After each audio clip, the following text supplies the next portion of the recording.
Hey everybody, welcome. My name is Joe. You're watching the Joe Wentz Project TV right here on YouTube. Hope everybody is doing well today. On this particular video, I wanted to talk about the guitar battle that shook the 80s. All right. And if you were born in the 70s, I was born in 1970. So the 80s was my prime time in my life. I got to experience a lot of cool music, a lot of cool movies. When that stuff was released, you went to the theater and you saw these great movies and listened to these great songs on the radio. And of course, when Van Halen 1984 came out, I was blown away like everybody else. It was amazing. Jump was their, I think went to number one single. Their tours were sold out, playing everywhere, and just Dave in prime form, doing the karate kicks, and his screams were on point. Everything was awesome. It just didn't get any better. And then the romance was over. Boom. Dave decides to go solo. And this was big news back then. I mean, if you were a music fan in the 80s, like I said, this was huge. And you never thought that you would see the day that Dave would depart. But he did. And he recruits Steve Vai on guitar, Billy Sheehan on bass, Greg Bissonette on drums. And wow, what an album. A fantastic album that was to come from Eat 'Em and Smile. Just amazing. I mean, I was just, whoa, it was kind of the same. I had the same Van Halen flair because it's Dave.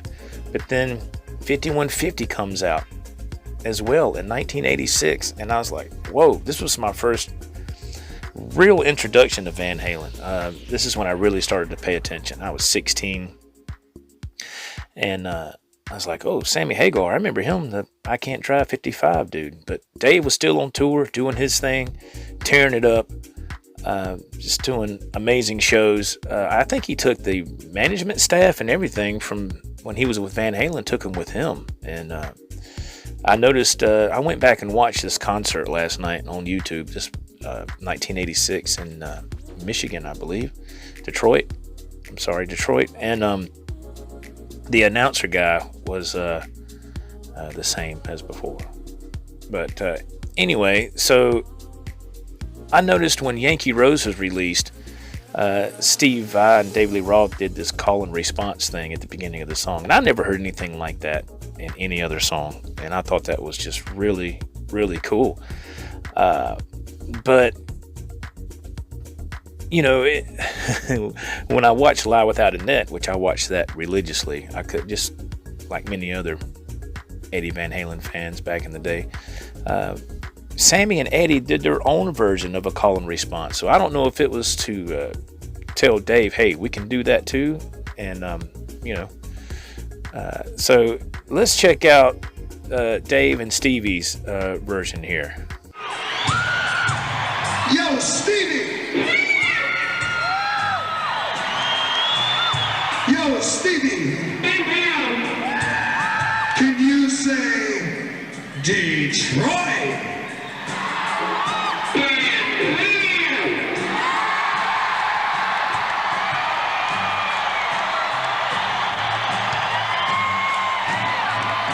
Wait a minute. That was too easy, man. That was too easy. Stevie, can you say Detroit kicks ass? Wait a second. Let's listen.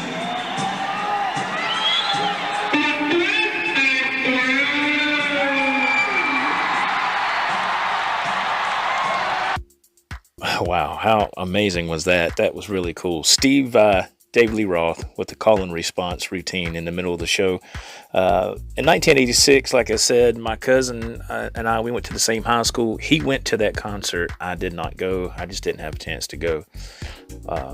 But, like I said, when Van Halen released 5150, that was the first time I really, really paid attention to the group. And I was like, holy crap, you'd hear the songs on the jukebox all the time up at the lake and all that.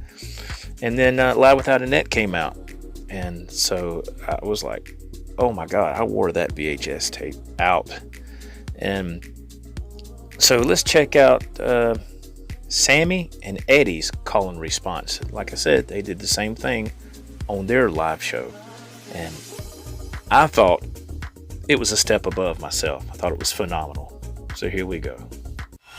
Sometimes it just ain't enough.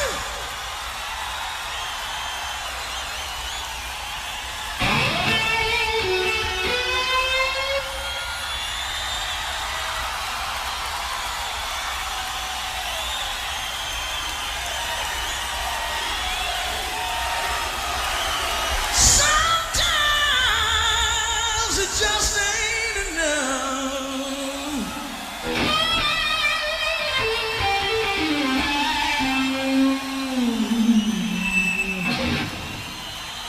'Cause I got to have it all.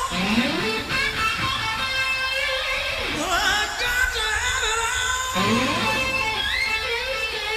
I want it all.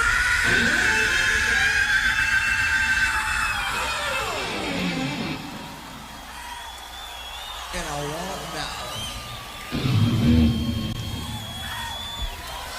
'Cause someday reach down and touch me.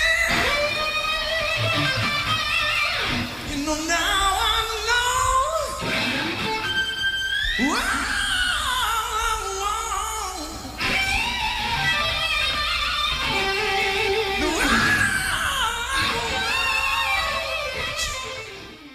Wow, there you go. That's just incredible.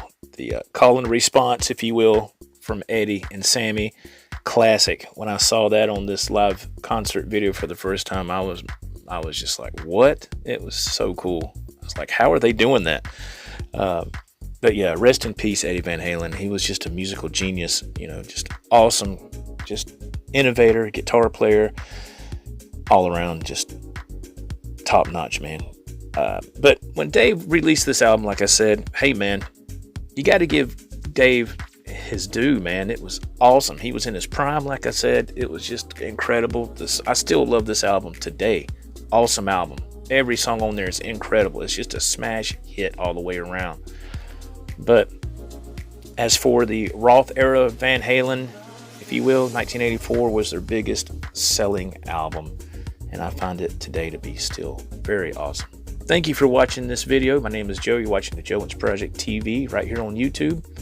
Hope you have a great day. God bless. Keep rocking and take care. Until next time, we'll see you then.